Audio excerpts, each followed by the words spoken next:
World Beater Wrestling is back, and no better place to start than with another chain wrestling flow roll. It's probably been about 6 months, I think, since I uploaded the last one, which was at the EPW Winter Camp. This is the EPW Summer Camp, so our third pro wrestling camp.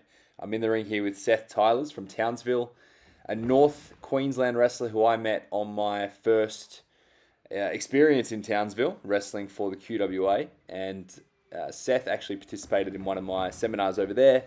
He came back, did the winter camp. Here he is at the summer camp, and just a guy who has improved rapidly. Just an absolute sponge when it comes to wrestling knowledge. A real open mind, just wants to know it all, learn it all, and I've just seen that progress every single time I see him. So super excited to have a roll around with him. Here I am just isolating the arm, but noticing there's quite a gap with the leg, so I transferred to the leg, getting somewhat of a knee bar. I generally use that to get to the STF. He's attempted to roll out, which has actually put me in a really good spot for a heel hook. Remember, this is a playful roll around. We aren't cranking holds, especially not things like heel hooks, which can be extremely damaging. He's going for the leg with an old catch wrestling submission. He does put the head there, but couldn't get the face lock, so transferred into the arm bar, which is probably my favorite counter from that spot.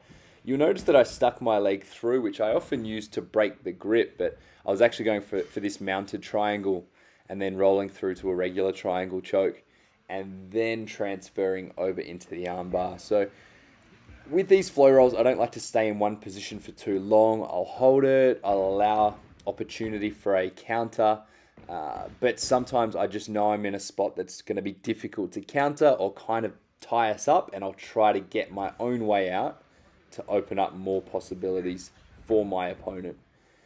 So here I was dragging him over. I couldn't get the legs quite in the right position for the twister. So transferring through to a seatbelt, I gift wrapped the arm through so that I could grab the Japanese stranglehold. You'll notice that to switch sides, I did put the knee in the back just to keep them down and isolated so that I could have that time to grab both arms. Seth with a really nice switch into a stranglehold of his own, using the knee in the back to prevent my escape. Now going to a headlock. Why not grab the ropes when all else fails? The ropes are always going to be there for you.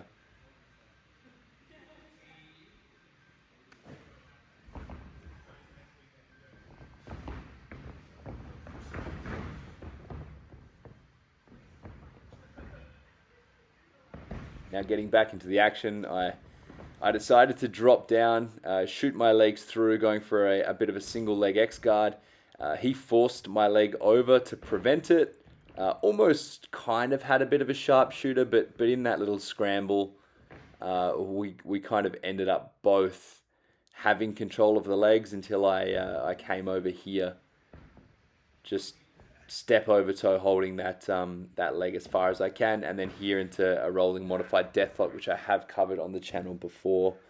A submission I actually learnt from Chris Hero many years ago. He's using one of my principles that I taught, which is just when you don't have a way out, sometimes you've just got to try to break the grip, and if you can't break the grip, break their base. So I used my arm there to take me off my base and transfer through. I used an escape for the front headlock, just a bit of a kick sit, classic escape.